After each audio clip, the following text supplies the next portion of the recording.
shit's in the safe. Got me a spot out the way. Nigga just tryna be safe. Let's get to sports talk.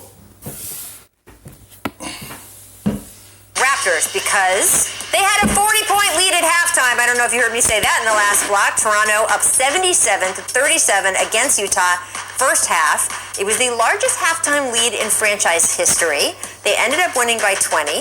So Kevin, is the defending NBA champs 40-point halftime lead over the Jazz something, nothing, or everything? I'm going to go everything. I had it as something, and now you've inspired me to be more declarative. Okay, you know what? All around the NBA, I always say it's bigger than just one guy. It's bigger than just one guy. This is what every organization wants to believe about its internal identity. You lose They lose Kawhi, but they still have Siakam, VanVleet, Lowry. They have Gasol. They have Ibaka. They add on Hollis Jefferson. Like, they still got a good 10. I mean, a good team to be able to make noise in the playoffs. They still got their team attached. They still got their star player Siakam in Toronto.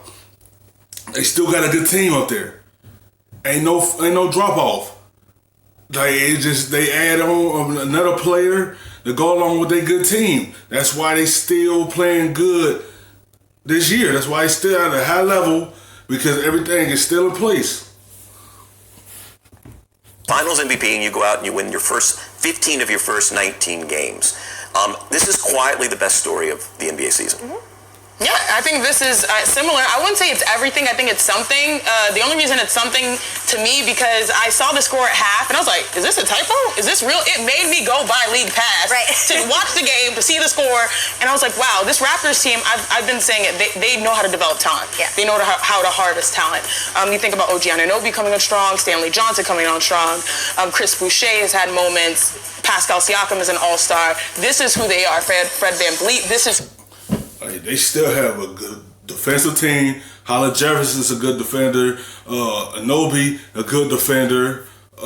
Chris Boucher, a good defender, good rim protector. And they still had a defensive team attached. So everything is in place for them.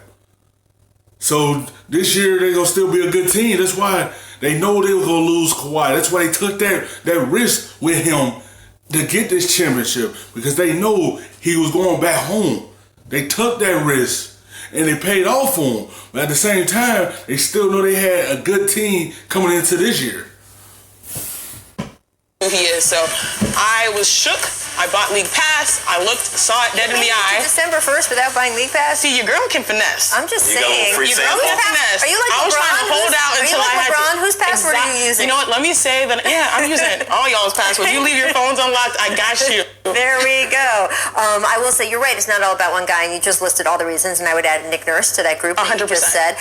But Pascal Siakam is a bona fide star. So yes, they lost a Finals MVP in Kawhi, but the fact that then they have had flower Pascal the way he's played, he turned into a star player.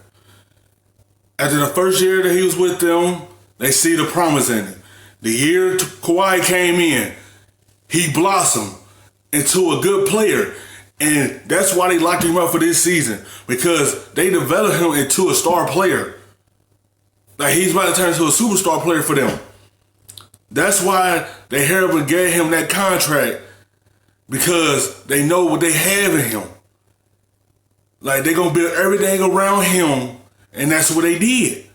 They kept everything around him so that this Raptors team could still be successful.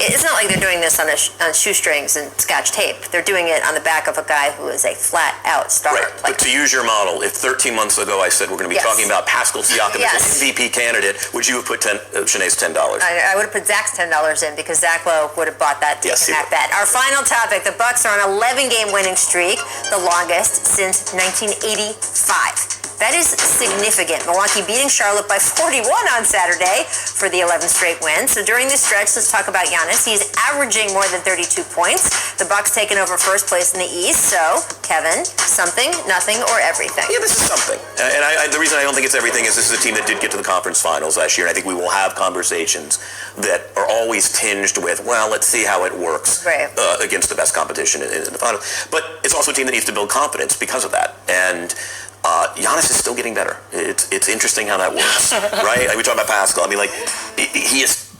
Like Giannis still getting better, and he just won the MVP. He only 24 years old.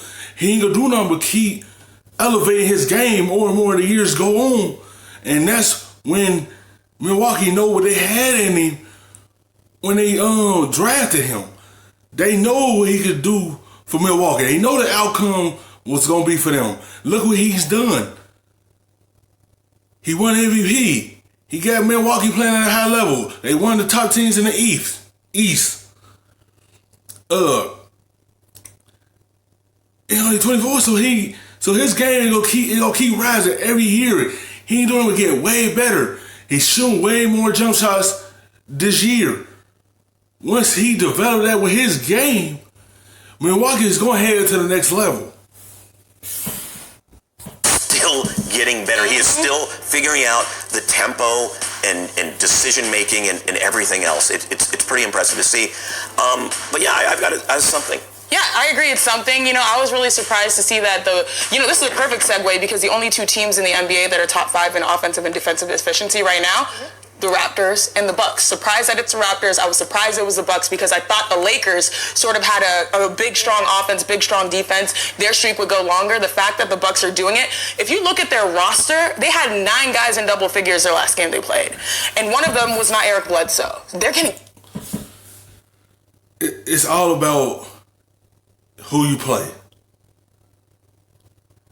It's true. The East ain't strong like the West. The Lakers gonna go on a winning streak, but it's bound to get broken because the West ain't doing nothing but get stronger.